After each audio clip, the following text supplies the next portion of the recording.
नमस्कार, मैं हूं आपका दोस्त राम प्रकाश वर्मा, लेकर आ रहा हूं कार्यक्रम कहानी जो सवारे जिंदगानी, सिर्फ और सिर्फ आपके अपने पसंदीदा radio station radio Shivneri 90.4 FM पर। आवाज तुमच्या आमच्या।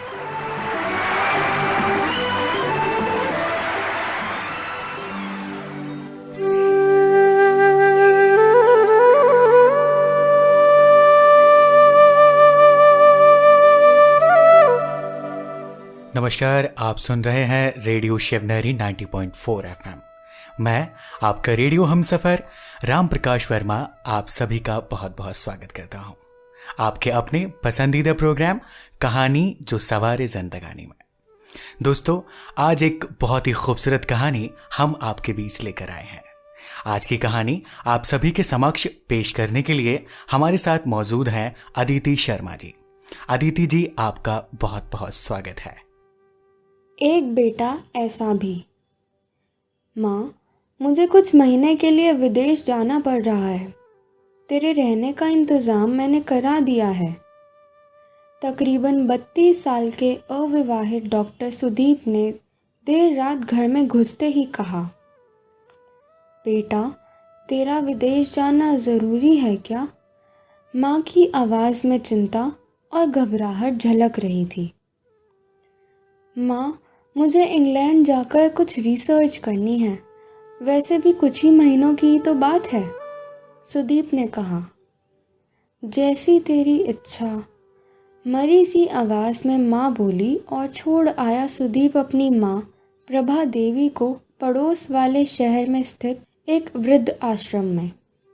वृद्ध आश्रम में आने पर शुरू में हर बुजुर्ग के चेहरे पर जिंदगी के प्रति हताशा और निराशा साफ झलकती थी, पर प्रभा देवी के चेहरे पर वृद्धाश्रम में आने के बावजूद कोई शिकन तक न थी।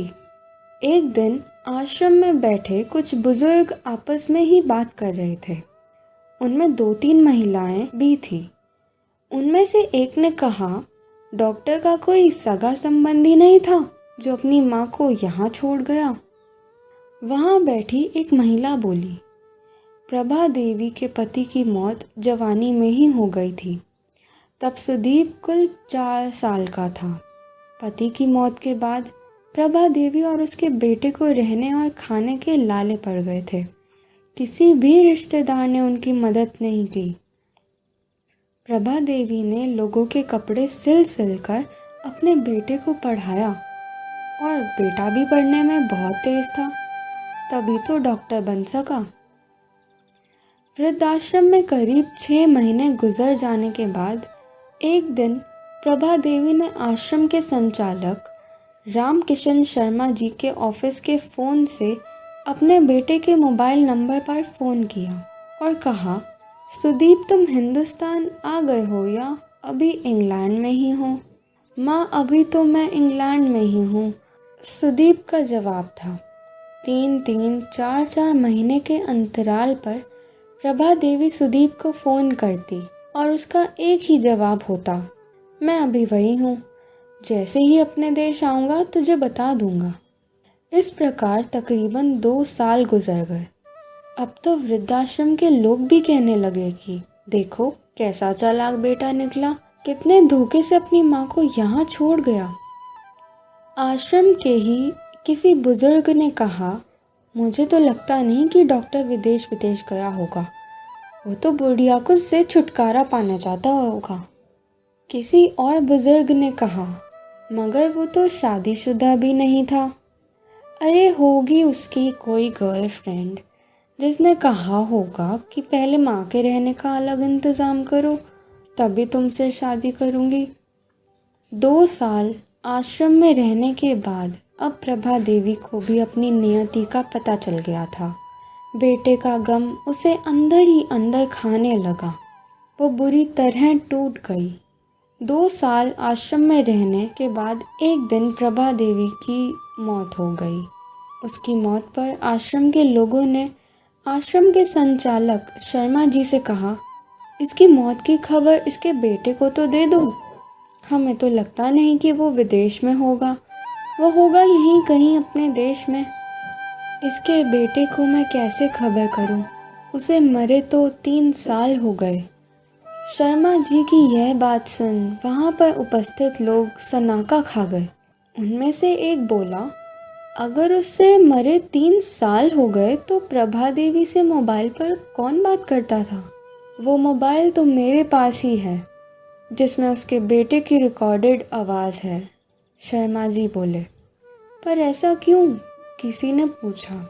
शर्मा जी बोले कि करीब 4 साल पहले जब सुदीप अपनी माँ को यहाँ छोड़ने आया तो उसने मुझसे कहा, शर्मा जी मुझे ब्लड कैंसर हो गया है और डॉक्टर होने के नाते मैं अच्छी तरह जानता हूँ कि इसकी आखिरी स्टेज मुझे बहुत तकलीफ़ देगी। मेरे मुंह से और मसूड़ों आदि से खून भी आएगा। मेरी यह तकलीफ़ माँ से देखी ना जा सकेगी। वो तो जीते जी मर जाएगी। मुझे तो मरना ही है, पर मैं नहीं चाहता कि मेरे पहले मेरी माँ मरे।